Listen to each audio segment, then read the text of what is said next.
Hello बच्चों। आज हम अपनी इस क्लास में देखने वाले हैं कक्षा 11वीं के चैप्टर 7 क्रमचय और संचय के विषय में। क्रमचय और संचय ना केवल आपके मैथमेटिक्स यानी आपके क्लास की ओर से इम्पोर्टेंट नहीं होते, ये आपके व्यवहारिक एवं आर्थिक जीवन में भी काफ़ी मायने रखती है। जैसा कि नाम आप देख सकते हैं कि क्रमचय और संचय, इन्हें हम अंग्रेजी में परम्यूटेशंस और कॉम्बिनेशंस के नाम से जानते हैं। परम्यूटेशंस, जब हम किसी भी चीज़ों को एक व्यवस्थित क्रम में सजाते हैं।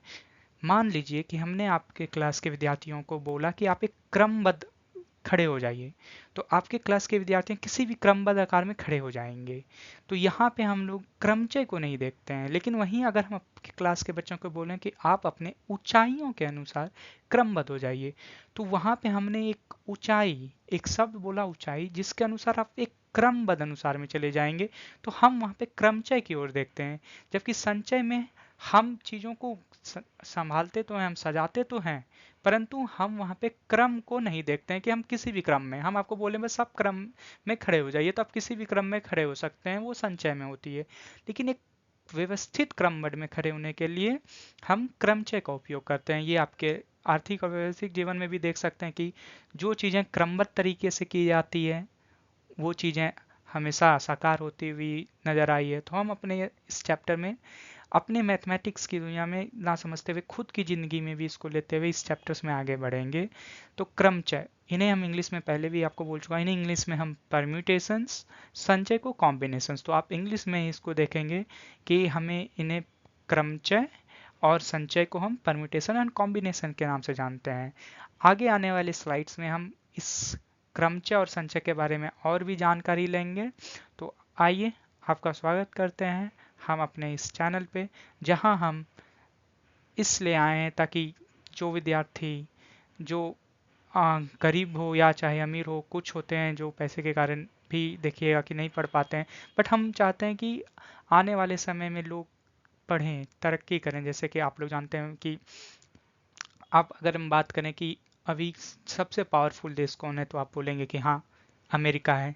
क्यों अमेरिका है? आप देख सकते हैं कि जिनकी टेक्नोलॉजी, जिनकी टेक इंडस्ट्री, जिनकी लोग जो है पढ़ाई पे ज़्यादा जोर दिए हैं, वो देश उतना ही आगे बढ़ा है। तो हम अपनी देश की तरक्की के बारे में भी सोचते हुए इस चैप्टर को स्टार्ट करेंगे, और हम यही मान के चलेंगे कि आप भी इस चैप्टर्स को जब देखेंगे, आप भी जब इस वीडियो को देखेंगे, तो आपको इससे भी ज़रूर लाभ हो। हम इसकी पूरी की पूरी कोशिश करेंगे, और धीरे धीरे इस चैप्टर से पढ़ते पढ़ते कुछ आप भी सीखेंगे, हम भी कुछ आपसे सीखेंगे। तो आइए इस चैप्टर को अब आज हम शुरू करते हैं।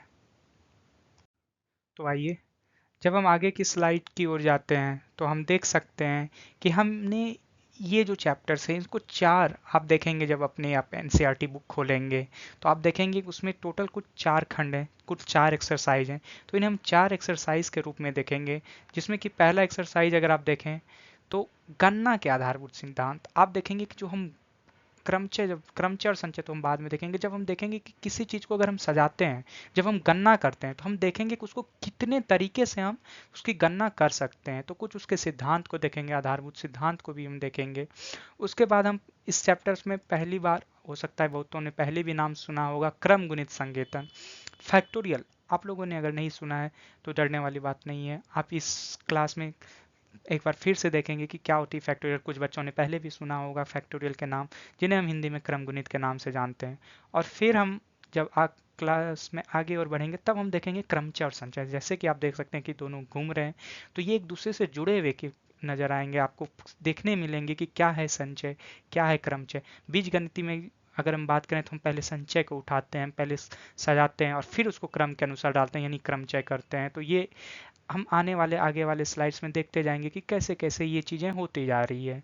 तो हम उम्मीद करते हैं कि आप इस हमारी क्लास में बने रहेंगे, आप देखेंगे, कुछ नया सीखेंगे, और ये सीख आप आने वाली आगे जनरेशन्स को भी आप जरूर सिखाएंगे, ये हम आपसे उम्मीद करते हैं। और इसी उम्मीद से हम चैप्टर्स की ओर आगे की ओर बढ़ते हैं। तो देखिए, जब हम पहली बात कर रहे थे कि पहली टॉपिक्स जो गणना के आधारभूत सिद्धांत हैं, इनमें हम चार पहलू देखते हैं। पहला पहलू देखते हैं वस्तुओं का चयन और व्यवस्था।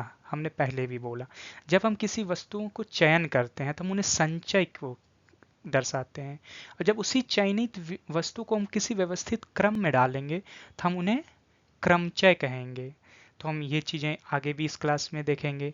उसके बाद हम इसमें देखेंगे कुछ गणितीय सूत्र जो हैं, कुछ क्रमचय के सूत्र देखने को मिलेंगे, कुछ संचय के सूत्र मिलेंगे। हालांकि जब हम पहली एक्सरसाइज की ओर करेंगे तो वहाँ पे हम बिल्कुल भी सूत्र का प्रयोग नहीं करेंगे। हम वहाँ गुणन का चेक करेंगे कि क्या कितने कॉम्बिनेशन में सजा सकते हैं बिना किसी फॉर्मूले, बिना किसी सूत्र के। हम कोशिश करेंगे कि आप ज़्यादा से ज़्यादा इस क्लास में कुछ आसान सा महसूस करें, कुछ ज़्यादा ही आपको ऐसा लगे कि कुछ नई चीज़ें नहीं है। जब बच्चे 10th से 11th की ओर आते हैं तो उन्हें लगते हैं कि शायद कुछ नया चीज़ देखने को मिला है। हाँ, हालांकि ये चैप्टर अगर हम बात करें तो स्टेट बोर्ड सीबीएसई में 10 तक नहीं आई है, ये चैप्टर 11th में आई है। बट हालांकि ये चैप्टर सिर्फ 11th में नहीं आई है। आप अपना आईआईटी की बात करें या आप आईआईटी छोड़ भी दें, अगर आप आने वाले किसी भी आगे कॉम्पिटिटिव एग्जाम की बात करें तो आपको इस चैप्टर से क्वेश्चंस जरूर से ज़रूर मिलेंगी। तो वहीं जब हम आगे बढ़ते हैं तो तीसरी कुछ बीजगणितीय क्रम और प्राथमिकता। हमने पहले भी बताया कि जो प्राथमिकता है बीजगणितीय की वो पहले संचय की ओर जाती है। पहले संचय हम लोग करते हैं, संचय करने के बाद जब चयनित करने के बाद उसको करने के बाद हम उसे किसी क्रम में सजाते हैं। जैसे हमने बोला कि आपकी क्लास के विद्यार्थियों को पहले हम बोलेंगे क्रम में खड़े हो जाएं, फिर उसके बाद हम जब ये इंस्ट्रक्शन देंगे कि आप अपनी ऊंचाई के अनुसार क्रम में खड़े हो जाएं तो वो क्रमचय कहलाएगी। और फिर इसका हम कुछ वास्तविक जीवन में उपयोग देखेंगे, कुछ उदाहरण देखेंगे कि कहाँ हम क्रमचय एवं संचय को वास्तविक जीवन में लाते हैं। इसलिए हमने आपके क्लास शुरू होने से पहले बोला कि ये चैप्टर सिर्फ आपके लिए मैथमेटिक्स नहीं है, ये आपके व्यवहारिक और आर्थिक जीवन में भी बहुत अच्छा खासा रोल, बहुत अच्छा खासा किरदार निभाती हुई नजर आती है। तो अगली स्लाइड्स की ओर बढ़ते हैं और बढ़ते हैं अपने चैप्टर्स के अंदर कि क्या है क्रमचय और संचय। तो अगली स्लाइड्स जैसा कि आप देख सकते हैं स्क्रीन के ऊपर, इसमें हमें 2 शर्ट और 3 पैंट दिए हुए हैं। मान लीजिए कि हमारे पास 2 शर्ट हैं और 3 पैंट हैं। तो हम 2 शर्ट को S1 और S2 के नाम से जानते हैं और 3 पैंट को P1, P2 और P3 हम लोग कह सकते हैं। तो अगर हम बात करें यहाँ पे तो आप कह सकते हैं कि जब हम इसको अलग अलग क्रम में सजाएं तो हो सकता है कि हम पहले पहला पैंट लें, पहला शर्ट लें। सो P1 S1 ये एक हो सकती है। अगर हम वही बात करें दूसरी तो हम कह सकते हैं कि हम पहला पैंट लें, दूसरा शर्ट लें। जी हाँ, बिल्कुल ये भी संभव है, ये भी आप कह सकते हैं। तो आप देख सकते हैं कि P1 S2 बनी, तो 2 जो है P1 से बन सकती, तो बिल्कुल वैसे ठीक P2 से भी हम यहाँ पे 2 बनते हुए देखेंगे।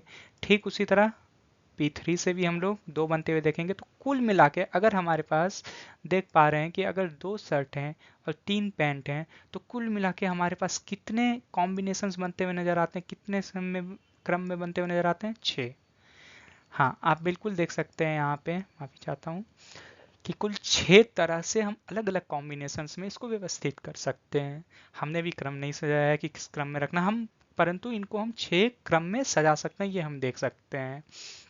बिल्कुल ठीक। इसके अगली स्लाइड्स में हम देखते हैं कि अगली स्लाइड्स में क्या कुछ और नंबर बदल के देखते हैं। फिर हम देखेंगे कि क्या इन दोनों में क्या कैसे रिश्ता बन रहा है, ताकि हम कुछ समझें, इनके बीच के रिश्तों को समझें कि कैसे ये क्रम व्यवस्थित हो रहे हैं, ताकि हम इस जो चैप्टर दी गई, ये चैप्टर बहुत आसान सी चैप्टर है, बिल्कुल भी डरने वाली बात है नहीं। चैप्टर बहुत आसान सी है, अगर हम इस क्रम की व्यवस्था को समझ सकें तो ये चैप्टर बहुत आसान हो जाती है। हाँ, अब हम बात कर रहे हैं गणना के आधारभूत सिद्धांत। अभी जिसके पिछले स्लाइड्स में आपने देखा जहां हमने 2 शर्ट्स और 3 पैंट लिया था, तो टोटल हमारे पास 6 क्रम बन रहे हैं, 6 कॉम्बिनेशन बन रहे हैं। ठीक उसी तरह हम दूसरा उदाहरण लेते हैं जिसमें हमने 2 बैग लिया है, 3 टिफिन लिया है, 2 वाटर बोतल लिए हैं। तो आप देख सकते हैं कि जब हम B1 B2 2 बैग को कह रहे हैं, T1 T2 T3 3 टिफिन को बॉक्स को बोलते हैं, और W1 W2 हम लोग वाटर बोतल को बोलते हैं। तो आप देख सकते हैं कि कुल मिला के हमारे पास जब हम B1 का प्रयोग करते हैं तो कुल 6 कॉम्बिनेशन बन सकते हैं,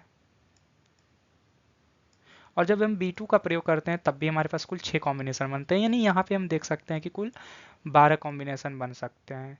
तो अब इस तरह से हम समझ सकते हैं कि ये कैसे व्यवस्थित हो रहे होंगे। जैसे पिछले क्वेश्चंस में आपने देखा 2 पैंट और 3 शर्ट, तो हमारे पास कुल जो कॉम्बिनेशन आई वो कितनी आई? 6 आई। जी हाँ, बिल्कुल देख सकते हैं, अगर हम 2 को 3 से गुना करते हैं तो बिल्कुल 6 क्रम आ 6 कॉम्बिनेशन आ रहे हैं। बिल्कुल अब आसान सी लग रही होगी आपको ये चैप्टर, बिल्कुल लग रहा होगा कि ये आसान सी चैप्टर्स है। भले हम लोग पहले डरते होंगे नहीं चैप्टर है, लेकिन नहीं, बहुत आसान सी ये चैप्टर है, इसमें डरने वाली कोई बात नहीं है। तो यहाँ हाँ बिल्कुल उसी के अनुसार यहाँ देख सकते हैं कि हम 2 को 3 से, और 2 वाटर बोतल भी है, जब इसको गुना करते हैं तो जो हमारे पास आंसर आती है बिल्कुल ठीक उतनी ही आंसर आ रही है जितनी हमारी कॉम्बिनेशंस आती है इसमें। तो आप देख सकते हैं कि कितनी आसान है ये चैप्टर्स, कितनी आसानी से हम कॉम्बिनेशंस पता कर लिए। हालांकि यहाँ पे क्योंकि नंबर्स कम है, संख्या कम है, तो हम आसानी से गुना कर लिए और निकाल लिए। धीरे धीरे हो सकते हैं कि नंबर ज़्यादा हो। ये चैप्टर्स आई हैं इसलिए क्योंकि ज़रूरी नहीं है कि आपके पास 2 पैंट 3 शर्ट हो सकता है आपके पास 200 पैंट हो सकता है आपके पास 2000 पैंट हो सकता है आपके पास 3000 शर्ट हो, और उसकी कॉम्बिनेशंस बनानी हो, उसकी कॉम्बिनेशन, उसकी संचय बनानी हो या उसका परम्यूटेशन बनाना हो, तो हम इस चैप्टर्स में बड़े बड़े नंबर्स को भी देखेंगे और उसको आसानी से हल करते हुए आगे बढ़ते जाएंगे। तो आगे बढ़ते हुए हम इस चैप्टर्स में कुछ क्वेश्चंस को करेंगे, कुछ क्वेश्चंस कुछ उदाहरण करेंगे, उसके बाद एनसीईआरटी की सारी क्वेश्चंस भी करेंगे, एनसीईआरटी की क्वेश्चंस देखेंगे भी, सारी बनाएंगे भी, और बिल्कुल जैसे जैसे हम इस चैप्टर में आगे बढ़ते जाएंगे, जो हमारी समझने की क्षमता है, जो हमारी इस चैप्टर्स को लेकर मानसिकता है कि क्या ये आसान होगी, क्या यह भारी होगी, या ये मॉडरेट कर सकते हैं, तो बिल्कुल आप लोगों को ये चैप्टर्स जैसे जैसे आगे बढ़ेंगे आप लोग खुद बोलेंगे कि ये चैप्टर्स बहुत ही आसान सी है। तो हम अपनी अगली स्लाइड में आ चुके हैं। जैसा कि देख सकते हैं हम लोगों के स्क्रीन के ऊपर एक क्वेश्चन आ चुकी है जिसमें बोला है कि एक शब्द है नंबर। जी हाँ, आप देख सकते हैं एक शब्द है नंबर, जिससे हमें एक 3 अक्षर वाले कितने शब्द बन सकते हैं, 4 अक्षर वाले कितने शब्द बनाए जा सकते हैं, या 6 अक्षर वाले इससे कितने शब्द बनाए जा सकते हैं। ध्यान देने वाली बात है कि ये शब्द अर्थहीन हो सकते हैं। अर्थहीन या अर्थपूर्ण से समझ सकते हैं कि अगर हम 3 नंबर उठाएं तो NUM MUN जो अर्थहीन है, तो हम वैसे शब्द भी बना सकते हैं, इसकी हमें आज्ञा है। और हमें ऐसे कुल शब्दों की संख्या ज्ञात करनी है। हर एक क्वेश्चन जो 3 भागों में ये क्वेश्चन विभाजित है, हर एक जो प्रश्न है उस 3 भागों में उसमें हमें शब्दों की संख्या ज्ञात करनी है। और जो एक स्टेटमेंट यहाँ ध्यान देने वाली बात है वो ये है कि अक्षरों की पुनरावृत्ति की अनुमति हमें नहीं दी गई है। जी हाँ, आप अपने क्वेश्चंस में देखेंगे कि अक्षरों की पुनरावृत्ति दी गई है, अनुमति है, तो ही आप अक्षरों की पुनरावृत्ति पुनरावृत्ति को हम बहुत आसानी से समझ सकते हैं। पुनरावृत्ति जो पुनः आए, मतलब अगर एक कोई वर्ड आ चुकी है तो वर्ड दोबारा नहीं आनी चाहिए, यही कह रही है कि पुनरावृत्ति की अनुमति नहीं है। आने वाले चैप्टर में भी हम देखेंगे कि अगर किसी क्वेश्चंस में पुनरावृत्ति की अनुमति नहीं दी गई है तो फिर हम उसमें कहीं भी रिपीट नहीं करेंगे, और अगर ऐसा कुछ ना लिखा हो तो हम ये मान के चलेंगे कि हमें पुनरावृत्ति की अनुमति नहीं दी गई है। अगर पुनरावृत्ति की अनुमति होगी तो वो क्वेश्चंस वो प्रश्न में इंगित की गई होगी। कुछ ही ऐसे प्रश्न होते हैं जैसे कि किसी 2 संख्याओं के बीच में कुल संख्या पता करनी होगी, तो हम वहाँ पुनरावृत्ति मान के भी चलेंगे। हम उदाहरण में देखेंगे और समझेंगे कि क्या क्वेश्चंस में दी गई है और कैसे हमें करनी है। तो आइए हम शुरुआत करते हैं इस क्वेश्चंस के साथ। तो हम सबसे पहले जानते हैं कि हमें 3 अक्षर वाले शब्द बनाने हैं, तो बहुत आसान सा है ये। हम सबसे पहले 3 अक्षर के लिए 3 बॉक्स बना लेते हैं।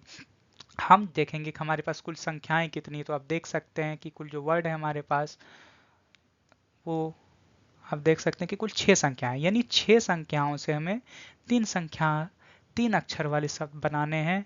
और कितने शब्द बना सकते हैं, कितने कॉम्बिनेशंस कर सकते हैं, कितने संचय कर सकते हैं हम, यहाँ पे हम वो देखने वाले हैं।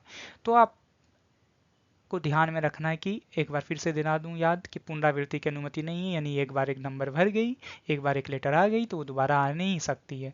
तो हम देख सकते हैं कि हम पहले से शुरू करते हैं तो हमारे पास कुल 6 शब्द हैं। हम 6 शब्द इसमें भर सकते हैं। हम कभी N भर सकते हैं, कभी U भर सकते हैं, कभी M भर सकते हैं, कभी B भर सकते हैं, कभी E भर सकते हैं, कभी R भर सकते हैं। तो पहले जो लेटर हैं यहाँ पे इसको भरने के लिए हमारे पास 6 शब्द हैं, लेकिन जैसे ही हम अगले बॉक्स में जाएंगे तो यहाँ कोई ना कोई एक लेटर तो भर जाएगा। मान के चलिए N भर गया, तो क्योंकि यहाँ पुनरावृत्ति की अनुमति नहीं है तो 6 में से एक शब्द जो है वो घट जाएगी, यानी आगे वाले बॉक्स में भरने के लिए जो हमारे पास कुल शब्दों की संख्याएं होगी उस महज 5 होगी। यानी इसको भरने के लिए हमारे पास सिर्फ और सिर्फ 5 लेटर्स हैं जिसमें हम भर सकते हैं। तो जब हम पहले और दूसरे को भर देंगे तो 2 लेटर जो हमारे ऑलरेडी भर चुके हैं, तो 6 में से 2 वर्ड हम पुनरावृत्ति करने की अनुमति ना होने के कारण हम 5 से एक और घट जाएंगे, और अब हमारे पास बस 4 ही ऐसे लेटर होंगे जिसको हम आखिरी बॉक्स में भर सकते हैं। तो अगर हम बात करें कि कुल अक्षर कितने आने वाले हैं, तो बिल्कुल जैसे पिछले बॉक्स में हमने किया था, पिछले क्वेश्चंस में किया था, जैसे गुना किया था, बिल्कुल यहाँ पे भी हम वैसे करेंगे। 6 को हम 5 से गुना करेंगे और 5 को 4 से अगले से गुना करेंगे, और जब आप इस गुना को हल करेंगे तो आप देख सकते हैं जो कुल संख्या आएगी वो 120 आएगी। तो जो यहाँ पे क्वेश्चन दिया है कि 3 अक्षरों वाले कुल कितने शब्द बनाए जा सकते हैं जब पुनरावृत्ति ना की गई हो, तो काफ़ी आसान सी ये क्वेश्चन है। तो हमें पता चल गई कि ऐसे कुल 120 शब्द बनाए जा सकते हैं। हाँ, हालांकि अब यहाँ देखिएगा, आप 120 शब्द लिखेंगे नहीं, आप बार बार NUM MBER करके अगर बनाने जाएंगे तो शायद 120 ना बने, कम बने, या काफ़ी टाइम वेस्ट होगी। तो उसी टाइम्स को रिड्यूस करने के लिए ही ये चैप्टर्स आई है, और बहुत आसान सी चैप्टर्स है। तो 3 अक्षर वाले शब्द हम लोगों ने देखा। अब हम लोग 4 अक्षर वाले शब्द भी देखेंगे कि 4 अक्षर वाले शब्द कितने बनाए जा सकते हैं। तो हम पिछले वाले को इरेज करते हैं।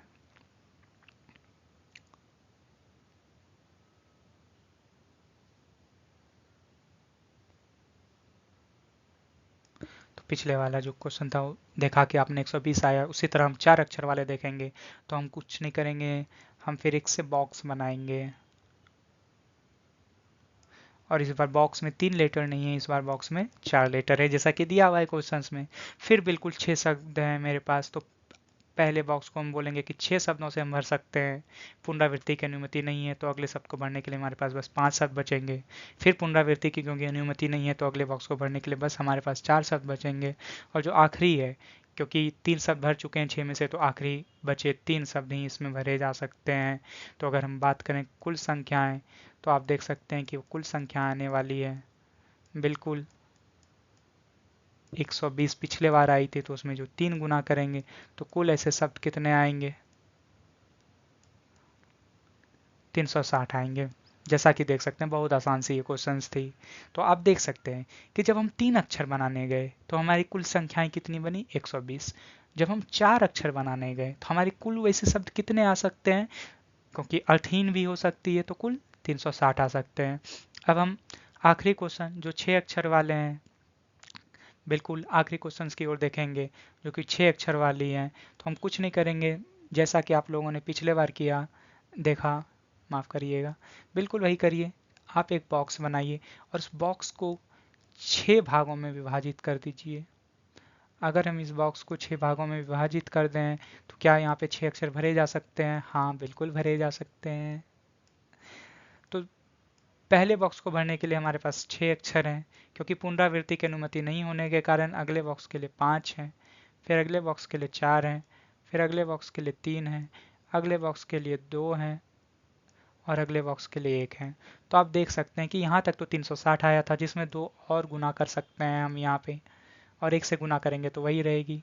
तो यहाँ पे कुल जो शब्दों की संख्या आएंगी जो 6 अक्षर से बनाए जा सकते हैं वो 720 है। तो देख सकते हैं कि कितनी आसान आपको ये चैप्टर लग रही होंगी। जी बिल्कुल आसान सी चैप्टर है, बिल्कुल घबराने की ज़रूरत नहीं है। हम यहाँ पे आसानी से देख सकते हैं कि बिल्कुल आसान सी चैप्टर है। हम आप लोगों के लिए क्वेश्चंस भी दे रहे हैं इसमें, आप उम्मीद करते हैं कि आप इस क्वेश्चंस को ज़रूर बनाएंगे। तो आपके लिए वर्ड है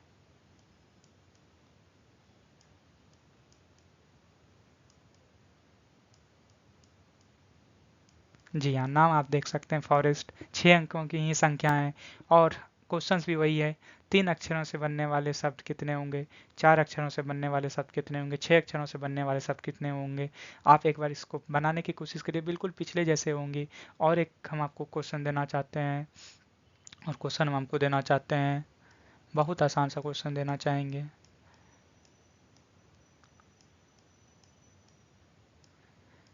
इसमें हमें आपको बताने हैं कि 2 अक्षर से बनने वाले कुल शब्द कितने आएंगे, और 3 अक्षर से बनने वाले कुल शब्द कितने आएंगे। हम उम्मीद करते हैं कि आप ये क्वेश्चंस, जो ये प्रश्न आपके सामने दिए गए हैं, आप इनको ज़रूर बनाएंगे, ताकि मैथ्स आप जानते हैं जैसे कि प्रैक्टिस की चीज़ है। आप जितने प्रयास करेंगे, आप जितना बनाएंगे, उतनी ही ये आपको आसान लगती हुई नज़र आएगी, क्योंकि आप इसमें रटते नहीं, आप इसमें याद नहीं करनी पड़ती। याद सिर्फ सूत्र को करना पड़ता है, वो भी सूत्र बनाते बनाते याद हो जाती है। मैथमेटिक्स की कहानी ही ऐसी है। तो इसको हम याद नहीं करते, इसको हम बनाते हैं। इसको हम जितना प्रैक्टिस करेंगे उतना ही हमारे लिए अच्छा होता जाएगा। तो आगे वाले स्लाइड्स में हम कुछ और क्वेश्चंस देखेंगे, कुछ और अलग अलग तरह के क्वेश्चंस देखेंगे और उसको बनाएंगे, और फिर हम तब जाके हम लोग एनसीईआरटी की उदाहरण को भी बनाएंगे। बिल्कुल एनसीईआरटी की उदाहरण भी बनानी चाहिए, और फिर हम एनसीईआरटी की प्रश्नावली यानी एक्सरसाइज में आएंगे। तो बढ़ते हैं आगे की स्लाइड की ओर। तो बच्चों, जैसा कि देख सकते हैं आपके सामने में क्वेश्चंस हैं। हमारे पास नंबर दिए हैं 2 3 4 5 6 7 8। तो कुल देखें तो हमारे पास 7 संख्याएं हैं, यानी कुल 7 ऐसे नंबर्स हैं जिससे हमें शब्द बनाने हैं, जिससे हमें वर्ड या बोलें तो नंबर्स को वैसे सजाने हैं जैसा क्वेश्चंस में दिया गया हो। तो बोला है कि इससे कुल 3 अंकों की कुल कितनी संख्याएं बना सकते हैं। बिल्कुल 3 अंकों की संख्याएं, जैसे 234 हो सकती है, 345 हो सकती है, 245 हो सकती है, ऐसे कितने भी हो सकते हैं।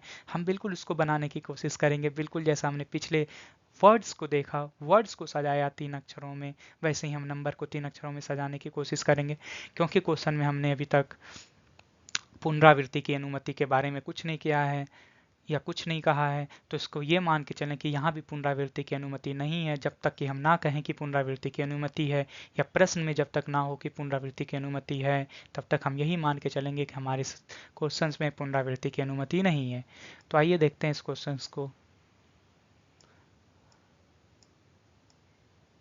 तो जैसे कि 7 संख्याएं हैं, तो हम कह सकते हैं कि इस संख्या को भरने के लिए हमारे पास 7 नंबर हैं।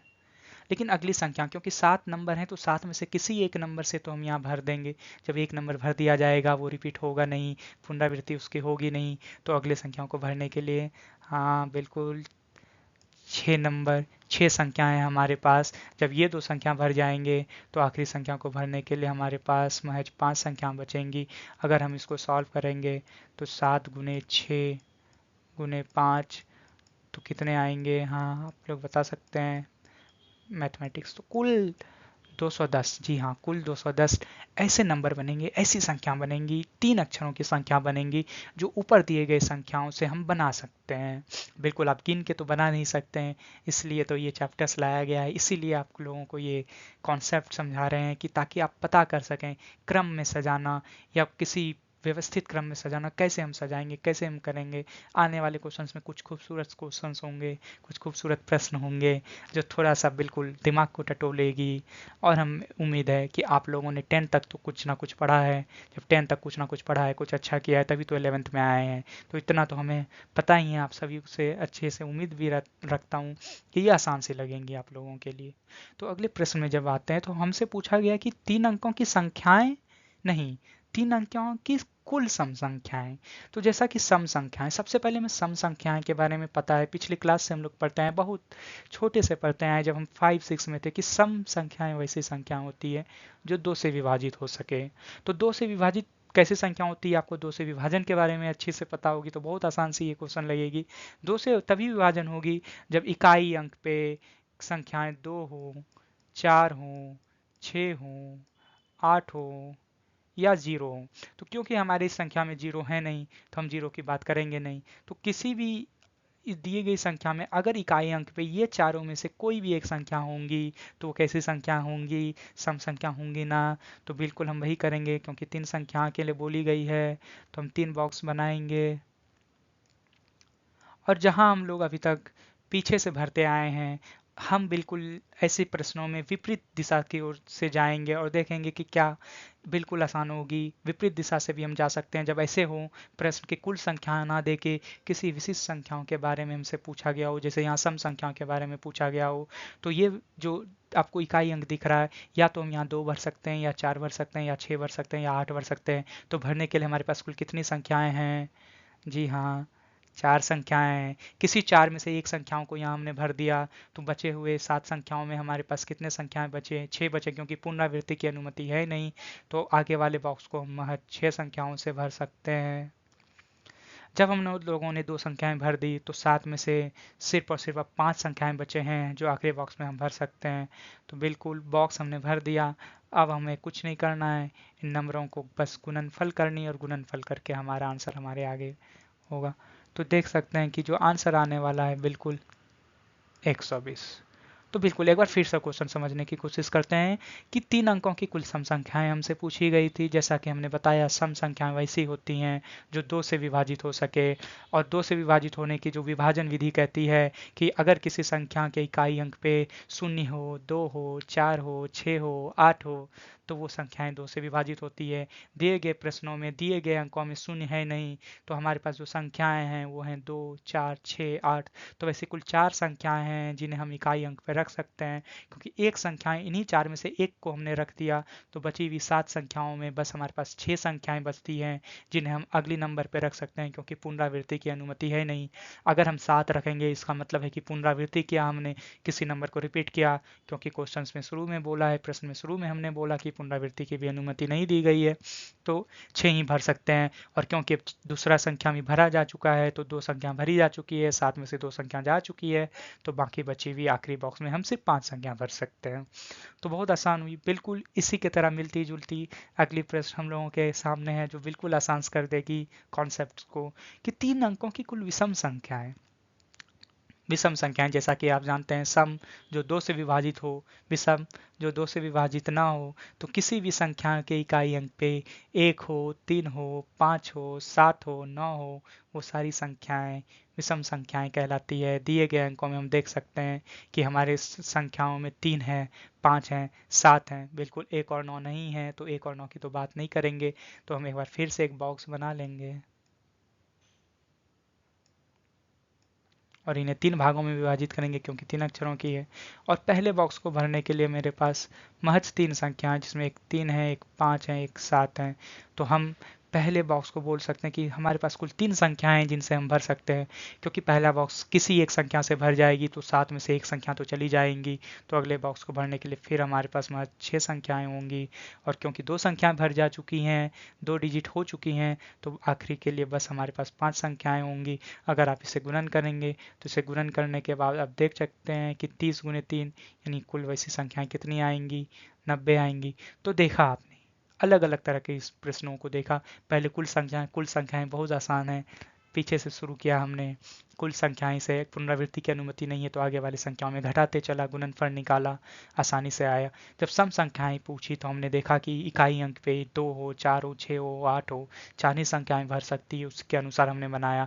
बिल्कुल वैसे विषम संख्याओं के लिए हमने महज 3 संख्या हमारे पास है, 3 है, 5 है, 7 है, जिन्हें हम रख सकते हैं, उसी के अनुसार हमने कुल शब्दों की संख्याओं की इसमें जानकारी ली। इसमें और भी प्रश्न है, आगे जब अगली स्लाइड में जाएंगे तो इसमें कुछ और भी प्रश्न है। जब अब ये प्रश्न को समझ लेंगे तो आपके लिए जो एक्सरसाइज है, जो उदाहरण होंगे, जो प्रश्नावली होंगे, वो बहुत ही आसान से नजर आएंगी। आपको लगेंगे कि हम क्वेश्चंस देखेंगे और देख के बना लेंगे। तो बढ़ते हैं हम बिल्कुल अपनी अगली स्लाइड्स की ओर। तो हम दिए गए प्रश्नों की अगली क्वेश्चंस जो कह सकते हैं उसके अंदर सब क्वेश्चंस के रूप में है, जिसमें हम लोगों ने 3 बनाया। पहले कुल संख्याएं जो 3 अंकों की जो कुल संख्याएं हैं, दूसरा 3 अंकों की संख्याएं जो सम संख्याएं हो, 3 अंकों की संख्याएं जो विषम संख्याएं हो। तो बढ़ते हैं अपने चौथे क्वेश्चंस में। वैसे 3 अंकों की संख्याएं बनानी है जो 4 से आरंभ होती हो। तो बिल्कुल हमने जो बोला है नियम वही है। सबसे पहले मैं एक बॉक्स को बना लेना है और बोला है 4 से आरंभ होती हो। जैसे कि आप मान सकते हैं कि 4, 3, 5। तो देख सकते हैं कि इसमें पहली संख्या जो 4 हो तो 4 से आरंभ हो, मतलब हम पहली संख्या सिर्फ और सिर्फ इसमें क्या रख सकते हैं, तो महज 4 रख सकते हैं। यानी पहली संख्या को भरने के लिए हमारे पास बस एक ही संख्या है। बिल्कुल समझिए इसे। अगर 4 से आरंभ हो तो 4 के अलावा पहले स्थान पे कुछ भी रखेंगे तो दिए गए प्रश्नों को वो सुमेलित नहीं करेंगे। तो हमें पहले स्थान पे सिर्फ और सिर्फ 4 रख सकते हैं, तो हमारे पास बस एक ही संख्या है जिन्हें हम पहले स्थान पे रख सकते हैं। तो क्योंकि हमने पहली संख्या रख दी, 4 रख दी, तो बची हुई 7 संख्याओं में कितनी संख्या बची, क्योंकि पुनरावृत्ति की अनुमति है नहीं, तो हम बस 6 संख्याएं आगे भर सकते हैं। और क्योंकि हमने 2 संख्याएं भर दी तो आखिरी में जो बच रही संख्याएं हैं, आखिरी जहां संख्याएं भरनी है, तो 2 संख्याएं चली गई है साथ में, तो आखिरी में हम बस 5 भर सकते हैं। जब इसका गुणनफल करिएगा तो आपको कुल वैसे 30 संख्याएं नज़र आ रही है। बिल्कुल आसान से लगी होंगी ये सवाल। बिल्कुल इसकी आगे और चलते हैं। 3 अंकों की ही संख्याएं बनानी है जो आरंभ होती हो 4 से और अंत होती हो 5 से। तो बिल्कुल जो बॉक्स है, हम एक बॉक्स को बनाएंगे और उसे 3 भागों में विभाजित करेंगे। पहली संख्या 4 होनी चाहिए। अगर पहली संख्या जो है 4 होनी चाहिए तो हम सिर्फ एक ही संख्याएं जो इसमें भर सकते हैं वो 4 है, और आखिरी संख्याएं जो अंत हो वो 5 हो। मतलब इसमें भी हम सिर्फ और सिर्फ 5 भर सकते हैं, यानी इसमें सिर्फ और सिर्फ एक संख्याएं भर सकते हैं। तो जो पहली संख्या है और आखिरी संख्या, वहाँ एक एक संख्या, भले क्वेश्चंस के अनुसार 4 और 5 हमने भर दिया हो, लेकिन जो बीच वाली संख्याएं हैं उसमें कुल कितनी संख्याएं आएंगी, तो बिल्कुल आसान है, क्योंकि प्रारंभ संख्याएं एक संख्याएं चली गई 7 में से तो 6 बची, अंत की संख्याएं जो 5 उसमें चली गई है तो 2 संख्याएं हमने ऑलरेडी भर दी है, तो 7 में से हमारे पास कुल और संख्याएं कितनी बची है, क्योंकि पुनरावृत्ति की अनुमति है नहीं, तो 5। तो इसका गुणनफल करिएगा तो ऐसे कितने संख्याएं होंगे जो आरंभ 4 से हो और अंत 500, तो हमारे पास कुल ऐसे 5 संख्याएं होंगे। बिल्कुल उम्मीद करता हूँ कि बहुत आसान सी लग रही होगी। देखते हैं आगे की क्लास जैसे जाएंगे बिल्कुल ये सवाल आसान होती जाएंगे। उम्मीद करता हूँ कि आप लोगों को भी जो ये चैप्टर्स है वो आसान नज़र आए जब आप ये वीडियो को देखें, जब ये क्वेश्चंस को बनाएं। तो उम्मीद करता हूँ जैसे जैसे क्लास जाएंगी वैसे वैसे आपकी सारी समस्याएं वो खत्म होती जाएंगी। अगली प्रश्न देखें तो 3 अंकों की संख्याएं जिनके आखिरी में 8 हो। तो आप समझ सकते हैं कि आखिरी में 8 हो, एक नंबर ले सकते हैं जैसे 2 3 8, तो क्या ये आखिरी में 8 है? बिल्कुल आखिरी में 8 है। यानी ये कहना चाहता है कि इसका आखिरी अंक सिर्फ और सिर्फ 8 हो, तो हम बोल सकते हैं कि इसकी आखिरी संख्या जो हो महज 8 हो, मतलब सिर्फ एक ही संख्या है जिसे इसमें हम भर सकते हैं, और 8 हमने माना इसमें 8 भर दिया, तो अगली संख्या जो भरने के लिए हमारे पास संख्याएं बचती हैं 7 में से, जब 8 7 संख्याएं हैं कुल, जिसमें से एक संख्या 8 थी जो चली गई, तो बाकी बचे हुए में 6 भर सकते हैं हम अगली में, और इसकी अगली में हम 5 भर सकते हैं। अगर आप इसका गुणनफल करेंगे तो यहाँ भी आपको कुल 30 संख्याएं ही मिलेंगी, कुल ऐसी 30 संख्याएं बनेंगी जिसके आखिरी में 8 बनती हो। तो बिल्कुल आप देख रहे हैं कि क्वेश्चन जो है ये धीरे धीरे आसान होती जा रही है। अब आपको लगेंगे ही नहीं कि क्वेश्चन कुछ हैं। आखिरी प्रश्न, 3 अंकों की संख्याएं जो 5 से विभाजित होती हो, तो बिल्कुल आपको अगर 5 की विभाजन विधि याद हो कि 5 से वही विभाजित हो सकती है जिसके अंत में 0 हो और 5 हो, और हमारे क्वेश्चंस में जैसा आपने देखा 0 है नहीं, 5 बिल्कुल है, तो हम बोल सकते हैं कि जिनके इकाई स्थान पे 5 हो वही संख्या विभाजित हो सकती है 5 से दिए गए अंकों में। तो पहला स्थान पे सिर्फ और सिर्फ हम 5 भर सकते हैं, तो भरने वालों की संख्या एक ही है। अगले स्थान पे बिल्कुल ऊपर क्वेश्चंस की तरह हम बोल सकते हैं कि 6 हैं, और आखिरी में 5। तो कुल यहाँ पे भी जितना ऊपर आया उतना ही संख्या आएगा कि नहीं आएगा? आएगा ना। तो आगे भी जो आखिरी है हम सिर्फ और सिर्फ ऐसे 30 शब्दों का निर्माण कर सकते हैं दिए गए संख्याओं से, जो किन से विभाजित होगी? 5 से विभाजित होगी। तो आपने अभी तक जो ये क्वेश्चंस देखा, आपने जो अभी तक ये पढ़ा, इससे आपको ये चीज़ तो समझ में आ रही होगी कि हम क्या कोशिश कर रहे हैं इसे निकालने की। हम निकालने की कोशिश कर रहे हैं कि दिए गए संख्याओं से हम, अगर हमसे पूछा गया कि आपसे 3 लेटर की बनानी हो, या 3 संख्याओं की बनानी हो, या 4 संख्याओं के अंक बनानी हो, या 10 संख्याओं के अंक बनानी हो, तो दिए गए संख्याओं से हम कुल कितनी बनाए जा सकते हैं। या क्रमगत भी हमने देखा यहाँ पे कि कोई 4 से आरंभ हो, 5 से अंत हो, तो कोई सम संख्या हो, तो कोई विषम संख्या हो, तो कितनी आसानी से हमने बनाया। अभी तक हमने इसमें बीजगणितीय सूत्र जो क्रमचय और संचय का सूत्र है उसका उपयोग नहीं किया है। तो आने वाले क्लास में हम बिल्कुल उस चीज़ों को भी आगे देखेंगे। आज की क्लास हम यहीं पे समाप्त करेंगे, आज की क्लास यहीं पे हम एंड करने वाले हैं। आज की क्लास में हमने देखा कि क्रमचय क्या है, संचय क्या है, क्या इसका सिर्फ प्रयोग हम मैथमेटिक्स में देखते हैं, गणित में देखते हैं? नहीं, हम इसका प्रयोग अपने आर्थिक और व्यवहारिक जीवन में भी देखेंगे कि कहाँ हमें क्रमबद्ध चलानी है, कहाँ हमें सिर्फ सजानी होती है। उसके अलावा हमने इसमें देखा कि ये 4 भागों में विभाजित किया है इस एक्सरसाइज को हमने, जहाँ पे हमने एक आधारभूत सिद्धांत देखे, गणित गुणन के आधारभूत सिद्धांत देखेंगे, फैक्टोरियल देखे, क्रमागत देखे, क्रमचय संचय जो आखिरी इसकी 2 चैप्टर्स हैं जिसके कारण ये पढ़े हैं वो आखिरी 2 एक्सरसाइज में देखेंगे हम। उसके बाद हमने कुछ उदाहरण देखे उसमें कि कैसे हम कॉम्बिनेशंस में सजाते हैं। फिर हमने कुछ क्वेश्चंस किया। तो हालांकि जब ये क्वेश्चंस आप प्रैक्टिस करेंगे, हालांकि जब ये क्वेश्चंस आपको समझ में आ रही होंगी, जब आप ये क्वेश्चंस बनाएंगे, एक बार बनाएंगे, 2 बार बनाएंगे, तो हम आपको इसकी गारंटी देते हैं कि जो आपकी एक्सरसाइज की क्वेश्चंस होंगी, जो पहले एक्सरसाइज में 6 क्वेश्चंस हैं, हम उसके साथ साथ उसमें 4 उदाहरण जो हैं यानी 10 क्वेश्चंस हम आपको कराएंगे, और हम आपको इसकी गारंटी देते हैं कि वो आपको बहुत ही आसान लगेंगी। अगर आपने ये पिछले क्लास देखा है, आपने ये वीडियो देखा कि कैसे हमने चीज़ों को सजाया, कैसे हमने चीज़ों को क्रमागत अनुसार में भी सजाना सीखा, तो आपके लिए आगे वाले चैप्टर्स जो है वो आसान होंगी। तो बने रहिए हमारे साथ, अगली क्लास में हम मिलेंगे। तब तक के लिए बाय बाय।